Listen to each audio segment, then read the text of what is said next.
you have to have pretty good judgment about what really matters. And one of the things that executives are telling me who are deploying all of these different tools is the most convincing answer isn't always the correct one. I think this kind of comes down to a couple pieces primarily related to culture. The tool isn't the hard part. Sometimes the people are. If the claim is it can perfectly do that, that claim is not right. So that would be overhyped if they're saying you can rely on this thing, no questions asked. 3 experts identify 3 blind spots. This is Who is Getting AI Wrong? Welcome to the Parlor Room Presents Hello AI. Welcome to this compilation episode of the Parlor Room Presents Hello AI. In this episode, we're taking a closer look at who's getting AI wrong and why they're getting it wrong.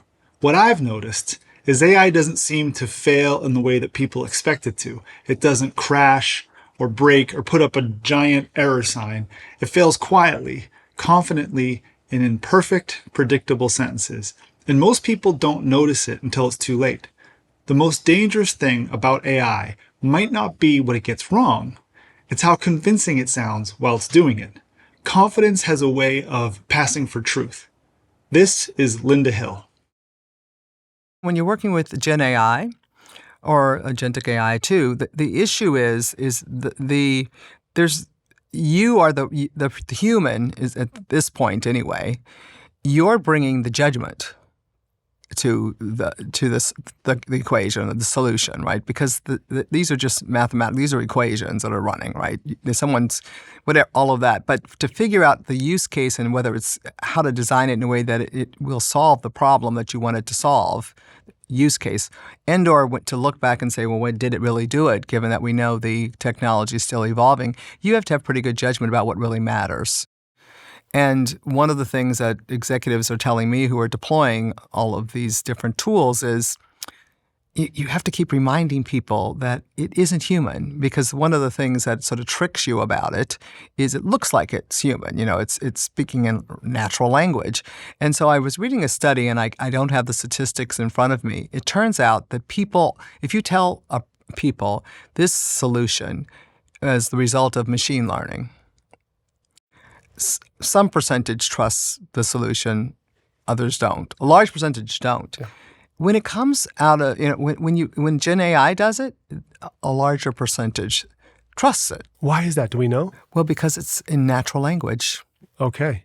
And the way, and you type the way, and it is not accurate though, because in fact, there are two different sets of tools, but in fact, the machine learning answers and these people who do these studies are actually much more accurate than what's coming out of, whatever that a large language model had produced for you. It's just that we anthropomorphize. We sort of say, oh, no, not true. So you actually need to have people who have good judgment to understand that this, even I'm sure you've gotten some answers to some things and you think they're true, and they're not at all true, but it answers you in a way that makes you think, oh, this looks pretty authoritative, and it went through a computer. Yeah, and I've talked about this before, it makes me think I'm a genius at the same time, because every idea I came is outstanding, every idea, and then it takes me a little while to realize that was not a very good idea. Total hallucination, right? Or those facts that place doesn't exist. Yeah. Knowing AI makes mistakes is one thing, but knowing how to manage around them is completely different. It's a growing skill, and most organizations and individuals haven't figured it out yet. This is Jake Cook. When you see teams struggle with AI early on, what questions do they usually start with that send them in the wrong direction?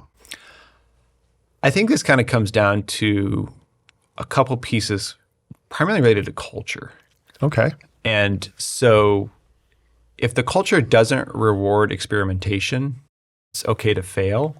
If they sort of expect perfection, which no one wants to ship sloppy work, right? Yeah.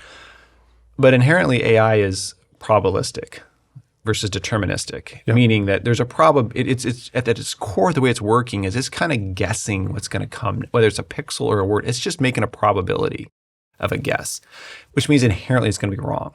Just like human beings are wrong, right? And so culturally, if they're penalized for that, or they give it a task that's too broad and complex. And so it's almost like they'll hand something, maybe instead of approaching, I always say treat it like an intern. Okay. And maybe one that partied really hard last night. Oh, okay. Yeah. So you limited expectations. Yeah, limited expectations. Yeah. It might be a little bit fuzzy, but it wants to please you in a very big, big way. Okay.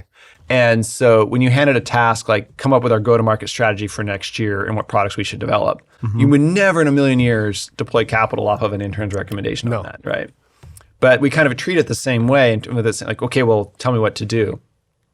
And then what happens internally with cultures is some people are really fearful of their jobs. This is going to replace me. Yeah. And when it fails, they cheer. I told you it couldn't work. You need me, right? And so that can be kind of this like false negative with the AI, or a little bit of like, they're still kind of building a sandcastle on the beach, hoping the wave's not going to come in. Yeah. And so culture, I think, celebrating failure, building small micro experiments and modeling that. One of our clients, the chief data officer, wonderfully brilliant, very, very innovative, man, super great to work with. And he started like going through and like their all hands and just being like, okay, I'm going to walk you through how I think we should do. Here's some data. Let's go through. Now let's do it live. And when people kind of see leaders or their managers kind of doing this and failing, I think that's huge. The real risk isn't whether companies use AI. It's what happens when they trust it past the point it was built to go. Now this clip jumps right into a game I was playing with Felix Oberholzer-Gee. AI helping leaders decide which projects to stop or prioritize. Is that overhyped, underhyped, or just about right now? So I'm not sure about if the claim is it can perfectly do that, that claim is not right. So that would be overhyped if they're saying you can rely on this thing, no questions asked. Yeah. Okay. For exactly the reasons that I think one good way to think about two colleagues of mine, they had this interesting way of thinking about, when should you rely on AI and when is it okay not to do so? So Andy Wu and Bharat Anand, they have the source of information is sort of explicit data that you have somewhere versus tacit knowledge, like the history of experiences that this particular executive has. That's like a body of knowledge that is incredibly important deciding, should I buy the company, should I not buy the company? But it's not data that you can easily access. It's an intuition, it's a sense that you have, it's human judgment. And then the other dimension that they talk about is like, how costly is it if you're wrong?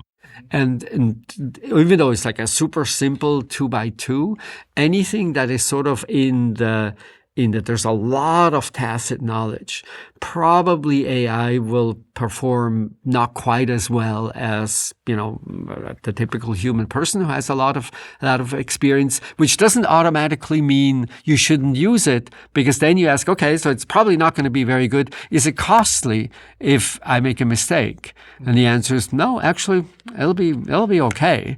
Then of course I can still use it if it's the acquisition of a company and I get it wrong because I had AI decide. Then that's probably not a place. So this goes back a little bit to thinking about jobs as bundles of tasks. The more tasks rely on tacit knowledge, I think the harder it will be to really take the human out of the equation. As always, thank you so much for watching and listening. If you're enjoying the show, please take a quick moment to like and follow the show wherever you get your podcasts. I would greatly appreciate it. Thank you.